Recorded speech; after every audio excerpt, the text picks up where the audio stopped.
এখানে তিনজন মানুষ উল্টো ঝুলছে আর নিচে আছে তিন ধরনের বিপদ। ১. বাঁ পাশে ভয়ঙ্কর সব সাপ। ২. মাঝখানে জ্বলন্ত আগুন। ৩. ডান পাশে বিশাল বড় বড় বিচ্ছু।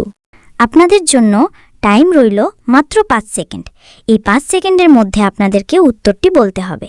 কি পারবেন তো বন্ধুরা?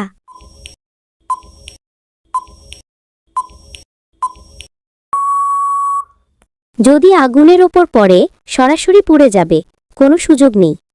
যদি সাপের উপর পড়ে, বিষাক্ত সাপ, কামড় দিলে মৃত্যু প্রায় নিশ্চিত।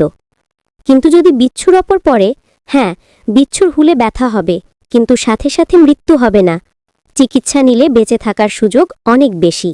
সঠিক উত্তর, সবচেয়ে নিরাপদ হল ডান পাশের বিচ্ছুদের জায়গায় পড়া, কারণ সাপ ও আগুন মৃত্যু নিশ্চিত করে, কিন্তু বিচ্ছুর হুলে ব্যথা হবে, তবে বেঁচে থাকা